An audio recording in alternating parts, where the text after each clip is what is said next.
Hello everyone, it's Matt here, and this is a review of 70811, the Flying Flusher, a set from the LEGO Movie line from 2014. Although this is a 2-in-1 set, I'm only reviewing the van and portaloo builds and not the Flying Flusher plain build itself.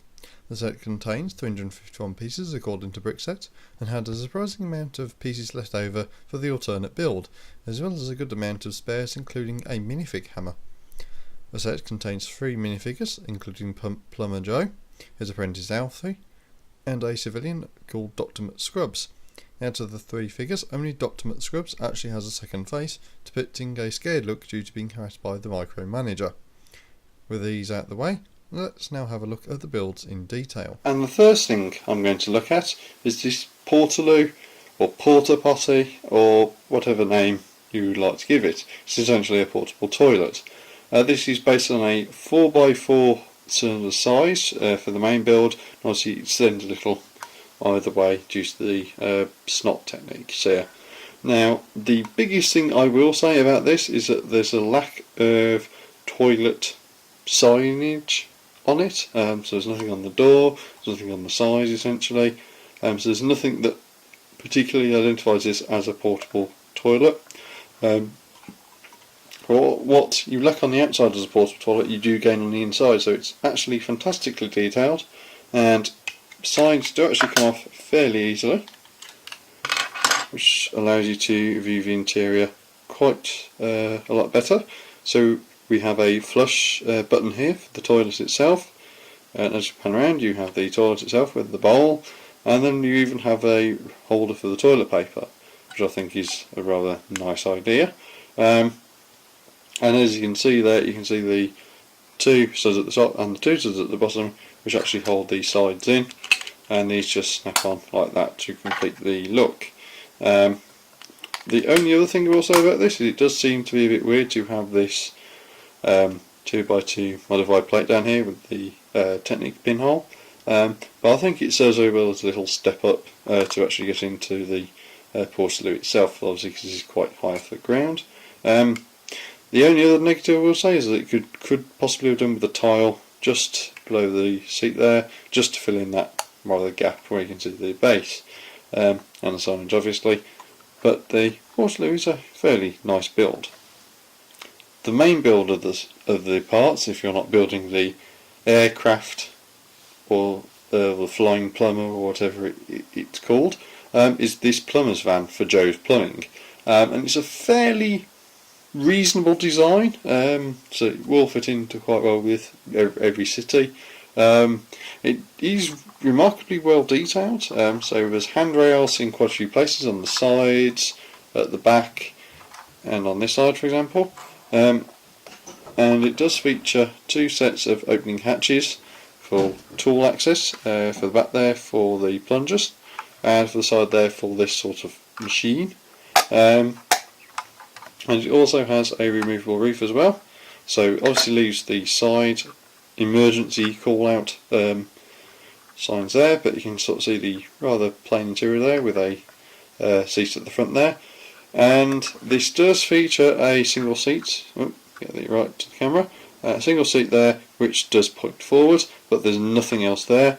And the other thing you may notice about this truck compared to most regular city ones is that there's no doors here, and while I think it'd be fairly easy to mod a door in, you do have a bit of an issue because the slope here comes down straight off the windscreen, and if you were to fit a door here, even if you were to use one of the large 2x1x3 or the regular 1x1x3,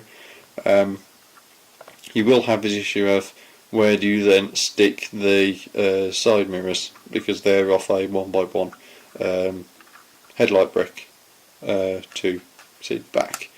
The other thing is that compared to most vans, this is also fairly short for the actual cargo section at the back here. So what you might be able to do is actually extend this further back and then fit a door in here. Also that opens backwards, so it opens out, sort of pivots at the back here and it opens out that way rather than the regular door. But to be honest, the worst thing I think about this van is this sort of piece of machinery here. Now obviously this is a reuse of parts from the plane build, so it does look really good. Despite that, there's nothing majorly visibly wrong with this, except for maybe the grey bricks here for the clips to hold the tools on. But obviously the lack of the door and certain things do sort of tend to draw you kind of away from it a bit, from its actual realistic intentions. The other thing is, of course, the roof equipment. So there's a ladder there, some tubing, and then some clips here, and some sort of valves. Now these were on the edges here, but I actually pulled them in because it didn't look quite right with them on the outer edge. And the other thing is, I don't think really a plumber would have this sort of thing unless they were doing some heavy plumbing work, which Joe might be doing, but it just doesn't seem to fit in with the aesthetics of the van. And I think again that's just to do with the fact it's a reuse of the parts from the plane build, and it's just essentially a reuse parts to make it look a bit more complete.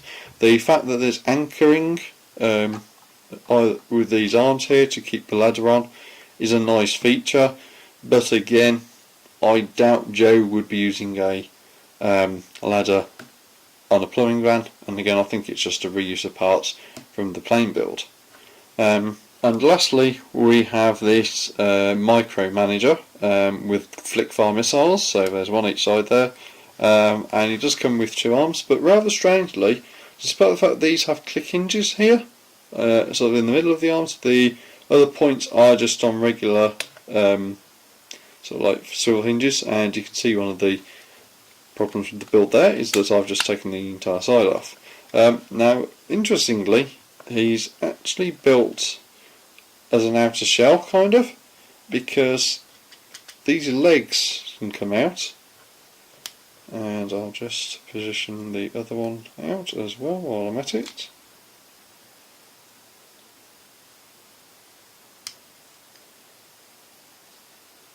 You kind of do this weird thing where he's sort of forward like that, and it does balance, but it doesn't balance like great. It's very wobbly, and it might possibly tip over at any point.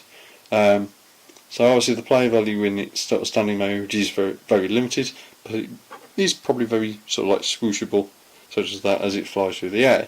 But obviously there's no jet exhaust for that, and you can also see with the legs deployed, I don't know, possibly taking the roof off, that's possibly the best way to show it, so you can see all the light bluish grey in there for the side builds, which does detract a little bit from the overall aesthetic. So I think the Micromanager in this one is kind of one of the weakest of the build. Weakest of the Micromanagers themselves, but it's a build. It adds plus its small amount of parts use really. It's extremely well detailed, and again it's just a point from the film. But to be honest, I'm probably going to be dismantling it after this review has been finished filming. So overall then, what do I think of the set? Well, it's kind of hard to say really, because this is a 2-in-1 set and I only have built this sort of side of it and I don't really want to build the other. It does seem to be a very good use of parts for both builds, and the fact that you get all the tools and the sort of things you get in the set are really good. However, there is a few issues with the set obviously. The portable, for example, the lack of signage saying it's a portable toilet is a bit of a detractor from me, especially considering Lego have done that in the past with some of their vehicles for City, and possibly in other themes as well. And the Micromanager, while it does look very threatening and very aggressive, it just does seem to be a bit small, considering, you know, essentially it looks like you could probably just hide from it in a building and it wouldn't be too much of an issue to try and find, you know, because it couldn't actually get in. The plumbing van, really nicely designed in this form, but the lack of doors and the fact that the signage only extends to two sides, so you have one at the bonnet there, one at the side here, and then there's nothing there and there's nothing at the back either, largely because of the gates here. It does seem a bit off. It seems very tall for its size, so if you look at it like that, you can sort of look at it like that, you can sort of see that there's, until you get 3 bricks high essentially, you don't get any windscreen, so it does look a little weird. Obviously that is a bit similar to real vans, but on this Lego scale it does look a bit odd because of the shortness of the van as well. So overall then I'd probably give it a 7 out of 10. You know, it's got a nice selection of parts and the builds are fairly good, and remarkably you do also get a Doctor figure, and this is Dr. McScrubs, and the Doctor figure kind of looks a little like JD out of Scrubs, so, which is his name, so it does kind of make him a bit likeable, and it is also quite rare to see a Doctor as well in a city-esque sort of set. But anyway, that's my thoughts on this set, and hopefully I'll see you in the next review I do. See you later.